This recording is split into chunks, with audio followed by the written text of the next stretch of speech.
Wait, This can you see the dead cat in that? No.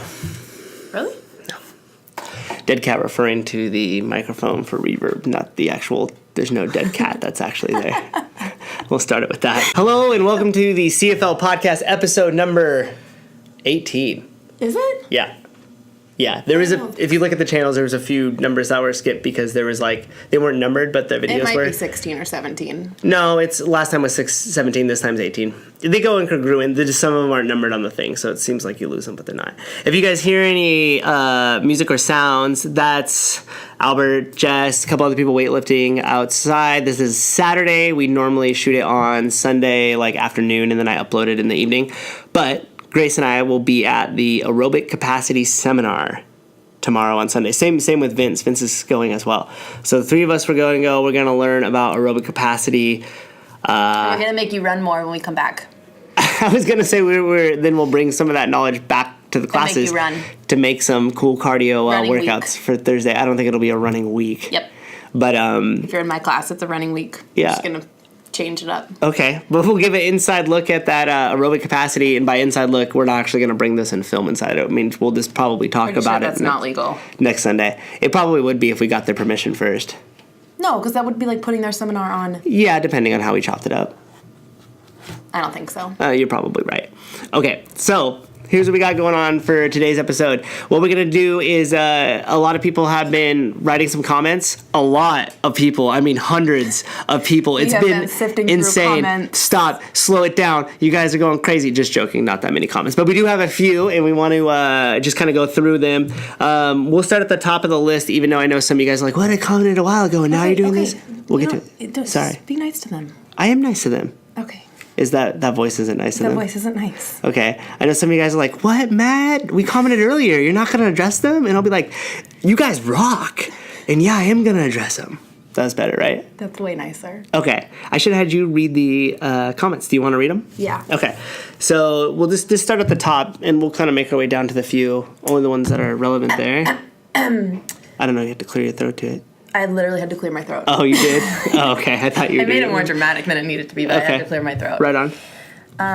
The two comments that Peter Bogenschutz, did I say that? You tried it. I don't. Bogenschutz. I'm not going to try it. I think that's pretty close. Okay, cool. He'll comment again and let us know. The two comments or questions I most commonly get, besides injury, is that he is in a cult, therefore addressing the CrossFit as a cult problem. I thought you were going to elaborate. Oh, do you want me to go right there? I thought you were going to read the whole comment first. And that he's forced or pressured to follow a paleo diet. Okay, so that comment was following up to the the 5 myths of CrossFit one that we did. He added to that and was saying people say that he's in a cult, which you guys probably hear all the time talking about CrossFit. No, the cult thing is funny. It probably does have a lot of similarities to a cult, though. I'm not gonna lie. It's probably a lot of similar. It's a really tight knit group. But I feel like not no one wants you to kill yourself. Not yet. No, I'm just kidding. No, yeah, you're right. There's That's what I'm thinking. Really, I think if you think about it in that terminology, isn't every sports team a cult? Right, or a group of people that have the same interests. Right. So people go to football games and are fantasy football. That's a cult. I'm super into my team that I'm gonna fight this guy I don't know in the other jersey, right? That's pretty cool. Nobody over here is what, bro? You go to 24? Throw down. Yeah. So I think everything to a certain moment has a cult tendency. I think the word cult should have more of a negative context to it. We're doing something bad, or what we produce inside the cult has negative influence on yourself or society. Brainwashed when you come in. Yeah. Well, maybe they're brainwashed. We're squats are good. Okay, we'll cut that part out. But yeah, so it's right. It is kind of a cult, but your finger's not going to work on my phone. Oh, try it again. So yeah, I think the cult thing is funny. Yeah, it is similar to a cult, but with a lot of great side effects. As in, we know the secret to having a healthier, more fulfilled, better quality of life, and we don't kill people. Squats and eating correctly. I think that's a very important part when we're relating it to a cult. We don't kill people. Until you kill yourself. So let's jump in. That was a given, but yeah. So then we'll jump into the second piece of it, which a lot of times with the CrossFit goes like the paleo, right? Like it's had all the time. Like first of all, like paleo was a time period in history. So I always think it's funny when people are like, are you paleo? Like, did I live millions of years ago? My ancestors were. Clearly not. I don't think so. I think that's before their time. Well, No, you're right. That was like the early Neanderthals, and that's why they say like that's why you stick to the diet is because you ate what the caveman ate. Right. The caveman didn't have freaking processed lunch meats. You came from a caveman. And didn't. No, I didn't. Jesus. Just kidding. Okay. Can we cut that too? No, we're gonna keep that one. Okay. All right. So no, we don't acquire to any one diet. And actually, this is gonna lead into a great thing. Like we're actually against diets and the diet fad altogether. We were at a family of friends, and he was like, knew that Grace was going to school to become a registered dietitian and was into dietary things. And was like, oh, what's the thing? Is it like the Mediterranean diet? Like, what's the best diet to follow? Right. And the best diet to follow is no diet at all. It should be, go ahead, you can take it from there. Let's say what the popular one is for CrossFit. Eat meat and vegetables, nuts and seeds, some fruit, little starch, and no sugar. Keep intake to levels that will support exercise but not body fat. Okay, so that's also that's 100 words of fitness. That's the top portion of it because nutrition is the foundation of any health program, right? Like whatever you're putting into your body is the most important thing. If you're trying to change your body, the way you feel, the way you act, wouldn't you start with the first thing that you're putting into it? That's what you live off of, what you feel off of, what you burn, what you like, everything. It's everything. Yeah, it's everything. So with the weight loss challenge getting us a huge jump start into that in 2018, like we're going to continue that going on. And one of the things that you'll never hear from anybody at CFL is following a diet. We're not going to prescribe you.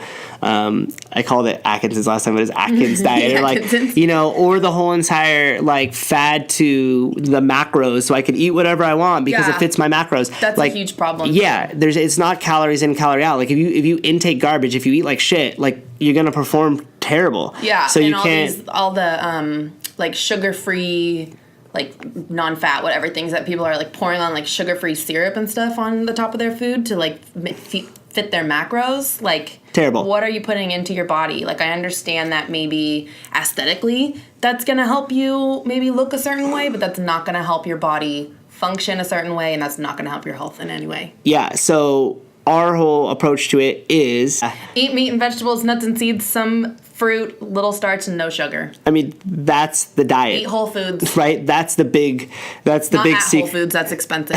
Just eat whole foods. Yeah, that's the big That's the big secret. No, just kidding. Okay. Oh, you're warm. Okay. No, your fingers are just freezing. But yeah, that's the whole entire thing is just eating real food, mostly vegetables, no sugar, little bits of starch. And then as far as like how much intake, enough that supports exercise, but not enough that supports body fat, which in turn is how you would calculate that down is by determining your macros. Yeah, that's right? true. So the macro thing it's a great base to go off of. It's just you can't supplement a shitty diet for your macro numbers. You can't like cover up being like I ate donuts today, but it fit my macros. Like, right. That's still not good for your insides. Yes. So how you determine how to support exercise but not body fat would be through your macros. What do you eat or what's the diet? It's vegetables, whole foods, no sugar, a very little starch. That's the answer to that. So if there's any one thing that CrossFit should get the title to push on people is that, not necessarily paleo. I think paleo just falls underneath those things for the most part. So it just caught the whole wave, and then people start just using it as a buzz phrase, and they don't really understand what it means to eat paleo. Yeah, but paleo. And like, what's the new thing now? Like ketosis is like the new one. That's like, and you got to be like all the fat, so your body burns fat because you're in like a state of ketosis. But right. I don't think that's very good for your arteries. I think if you just eat mostly vegetables and whole foods with a little to no sugar, you're going to be fine. Yeah. Okay? So that's the official diet of CrossFit. That's the official diet of CFL. All right, so we'll move on. Jackie Coda gave us a shout-out again. Thank you very much. Beats Dave Lopez. Rangel, way to go, referring to a couple times ago on Easter. Danielle Calgo commented she enjoyed the video. This is talking about the one that I did with the books and like long-term goal setting.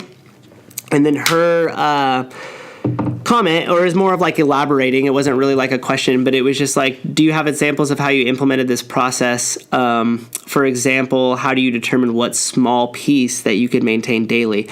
So again, that just breaks down to reverse engineering whatever the goal is. Okay, why don't you pick a goal so they understand it, like an example? Okay, let's pick one. Okay, my goal is to lose 10 pounds in yeah, that's 6 gonna months. be. We got so then in 6 months. So then, the first thing that I would do is say, what can you do this month that's going to start taking control of it, right? So maybe the first goal there would be what? Cutting out sugar, cutting out alcohol. Okay, so cutting out sugar and cutting out alcohol. So let's break that down to as the first step. So the first step is going to be liquid calories that are either sugary or bad for you in the form of alcohol, which is another form of sugar, right? So take away juices, take away alcohol, take away so my first step with that would be breaking down our weekly goal. Let's assume I have 10 sugary or alcoholic beverages, drinks throughout the week, okay, from Sunday to Sunday, a 7-day period. Yeah. So my weekly goal would be cut that by, let's say, because if you have the goal of in 6 months, you're going to be relatively aggressive. So I'm going to cut that by 50%. So I'm going to go down to the weekly goal of doing 5 drinks a week. Let's say I know I have a social engagement on a Friday. That's going to involve having at least 2 of those drinks, okay? So 2 of those alcoholic drinks I want to reserve for Friday, and let's say I want to also have one to unwind on Saturday. So that's going to be 3, leaving me with 2. So that's the weekly goal right there. Then I would break that down into the first one, Monday. Can my goal, or my number one thing I'd work on, is just not having any sugary beverages, because I know I have a weekly goal of only having 5. And so my daily goal of Monday would be to sustain from it. That way I can enjoy my 3 that I have on Friday and Saturday night. Now I have 2 in the bank as slip-ups. Yeah. So maybe my daily goal is to not have any sugary beverage, and I hit that Monday. Perfect. I hit that Tuesday. Perfect. I hit that Wednesday, but then I have a slip-up because it's stressful and it's Wednesday, so I'm getting close and I have one of my drinks. No big deal, because we still have the 4 extra and we've already reduced by 50%. Yeah. Okay, so that would be the thing, is just try to break it down to the most tangible, easiest step. Perfect. Yeah, because there's also so many other things that you need to do to lose weight within that 6-month period. But when you look at just like losing 10 pounds, you can be like, oh my God, how am I ever going to do that? You have one slip up for it and you whatever. Yeah, well, or think about it this way. What if instead of deciding we're going to lose 10 pounds in 6 months, I need to change all these things? Because note, when we said that, the only thing we talked about is liquid calories, right? Right. So that already broke it into mentally a manageable state. And then I went from there to the weekly of how we're going to, like the nuts and bolts of how we're going to start reducing our intake of sugary alcoholic beverages. And then took that weekly goal and then set it out to where now I have something to look forward to on Friday and Saturday. Gave myself a little reserve so it was realistic, and then tried to break it down to Monday's daily step. The word realistic is the most important in that, because you can take a goal that's hefty and taking a long time, but when you break it into the small amount of time, you can, you have one little slip up, but in the main picture, one little slip up is not a big deal.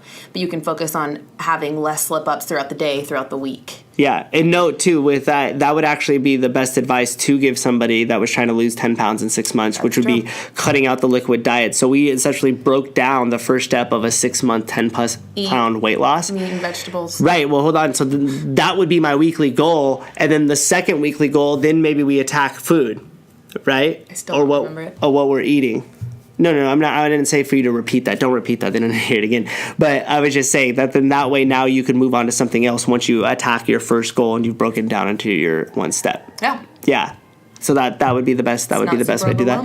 And yeah, that's an example. So let me know if you have anything specific that you're working on. If it's not too personal, you can share it below, and we can actually break down specifically your goal. So if you guys have any goals, CrossFit, nutrition related, or something, and you want help breaking down to this first smallest step, daily action, let us know, and we'll continue with that. Okay, the next one was Reyes. Okay, this was this was a while back when we were just talking about programming. I forget which one it was back in March, but he put, I was reflecting on what we've done at the box from day one, from when we moved into the new box, referring to our old location of CFL and now the new location of the gym at CFL 2.0. And he put, I have noticed that the prescribed workouts have changed a bit, not putting so much emphasis into squatting. Is there a particular reason for that, right? is there any particular reason? Right, was his thing. So no, this just goes back to before placing the emphasis on a conditioning bias program, especially with like this just past week, we only had really one heavy day in it, which was the push presses. And that's just always to give the body a little reset on the joints and the tendons. And then that goes back to just what we talked about before. If we add a ton of strength into it, we start to eliminate the ability to coach. So if you guys notice the pattern, we had two rep max push press that we worked on yesterday, Friday, and that followed up with a 7-minute AMRAP of push press and jump rope. Mm-hmm. So that way the whole class had plenty of time to focus on the push press, teaching the push press, getting a good proper warm up, getting plenty of time to lift heavy, and then we still had a little sweat at the end of the 7 minutes. I think something that needs to be addressed with that is with a kind of like our old programming or what we used to do was incredibly strength biased. Right, it was a strength bias program. More strength bias than any other gym that you would go to. We lifted heavy a lot. So now we're kind of coming back to like the normal CrossFit is where we are. But if you like... Well, my version of CrossFit. Right, but if you do the two side by side, like it's gonna look like this one has no lifting, but that's kind of because this one had so much lifting before. Yeah, that's a good way. So now we're the perspective doing, of it seems now like we're doing like a general CrossFit. We're doing conditioning, gymnastics. We're lifting. We're we're going back to the keeping the focus on intensity. Keeping the focus on couplets and triplets, meaning 2 movements in the workout like you saw on Friday, push, press, jump rope, or 3 movements where you have 3 of them in a row like we saw with the running, burpees, muscle-ups. That is where the bread and butter, that's where you're going to make the most gains cardiovascularly in strength-wise gains. And that's what's most important for our audience of the gym or population of the gym. We're more concerned with working out our heart, keeping our quality of life high, becoming really fit, and staying safe while doing it, not putting too much stress on the body. But we still lift. Oh, yeah. That's part of it. And we're still super strong. I always compare it to I PR'd yesterday, and we haven't even been lifting that much. Yeah. It's just your movement, my form's getting, Not only that, did you PR, but then a bunch of other people did really good heavy lifts with the push press, and then a bunch of people that have been doing CrossFit for a while all PR'd their Helen. Do you see that? Like Tim PR'd, like Austin PR'd. Like I just had looked through. Mary Blitzer, shout out to Mary. That was her first RX workout. Oh. Yeah. Kettlebell swings and push-up RX. Ever? I think so, yeah. No, that's not possible. That's what it said in her comments. So it's her first RX workout, and that's cool because that's a original CrossFit benchmark workout of Helen. Matt Roberts also PR'd his. Matt Roberts. So yeah, these people that have been doing CrossFit for so long, like you. Oh, a while, not like so long, but with a decent amount of time. You would think, it's not like they're starting from brand new, and then all of a sudden they're gonna have this huge change when they start getting fit. Like these people have been doing it for a while, so having 30-second, 20-second PRs is like kind of hard to do for them. Especially that workout. And with that. Like their running is getting better, their gymnastics is getting better, their whole system is getting better. So. Yeah.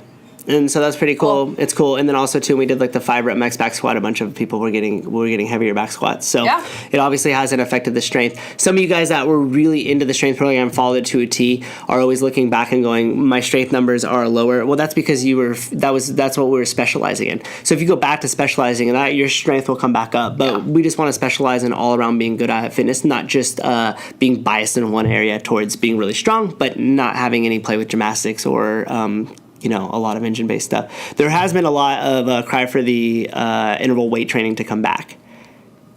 Are you serious? Yeah, a lot of people like that one, which we will bring it back.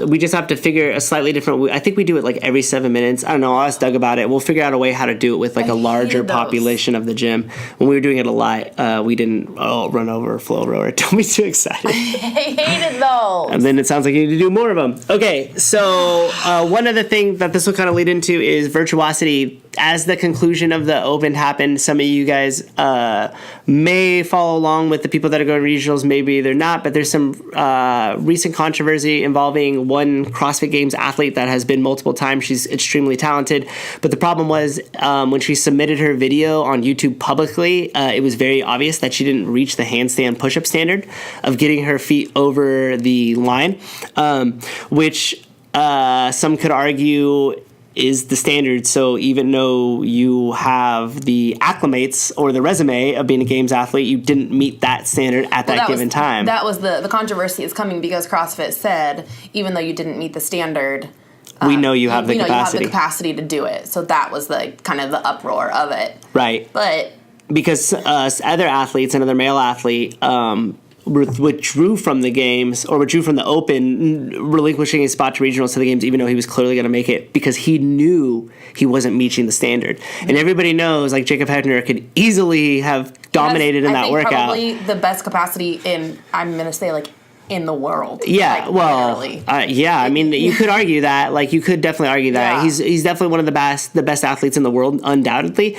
And he knew in his heart he wasn't reaching the standard, so he decided to just back out of that spot. I think he still did the other workout and absolutely crushed it, too. Yeah, he just knew he wasn't going to go to regionals. He said because he didn't make that standard. Like, I could have, bent my knees a little bit when we were measuring the standard. I could have set my camera up at a different angle, but integrity was the most important thing to me, so... Yeah, which is great. So good for you. And then the other situation we're not going to comment too much about because we're not going to need to take either really side about what CrossFit should do or anything like that. But I think this just draws conclusion to that if you always practice with virtuosity in your movement, which is, again, doing the uncommon or doing common things uncommonly well, meaning I squat or I do a handstand push-up, which is common in the case of CrossFit, but I do it with absolute perfect movement and different things like that. Each time you do an air squat in the workout, you're not going just for speed, you're going for like perfect movement. Perfect mechanics each time.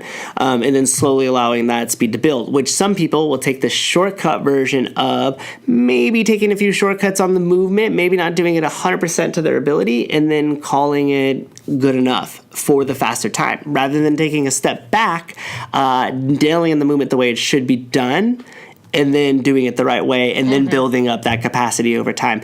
So there was 2 issues with the handstand push-up, which we could lay picture in picture now, so it's pretty exciting. So we'll do that after this. But so as you can see right here, boom, with the hip broken, versus right here, boom, with the hip nice and straight and solid. So there's 2 different versions of that, and you could see that by changing the angle of the hip lowers the feet. So if you had done all your push-ups with your handstand push-ups with a broken midline or that butt against the wall look, then when it comes time for you to do it where you can't do that because you have to reach a higher spot, all of a sudden it becomes very difficult. Yeah.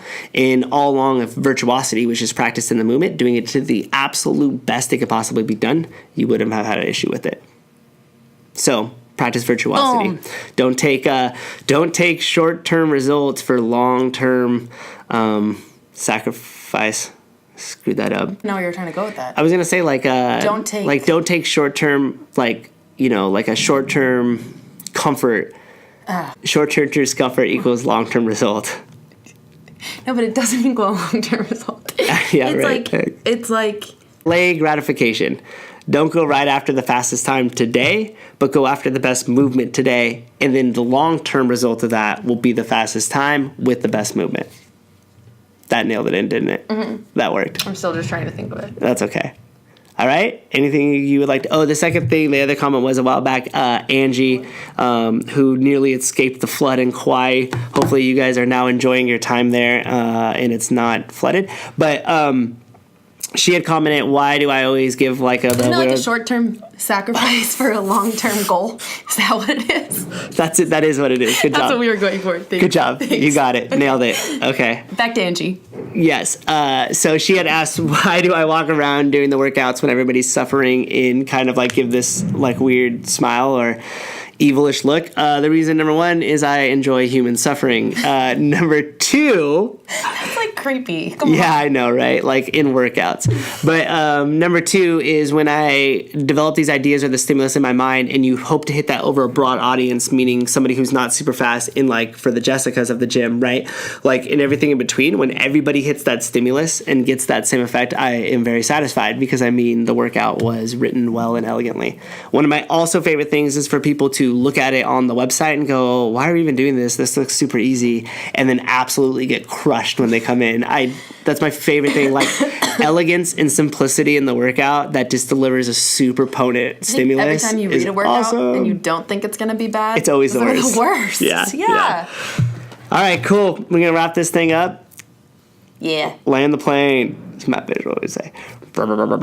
Okay, so... That's not how you... I know. That's how you land the Southwest plane. Oh... Okay. So that is it for today's episode. We are headed to Sacramento for the aerobic capacity seminar, which we'll let you guys know all about. All about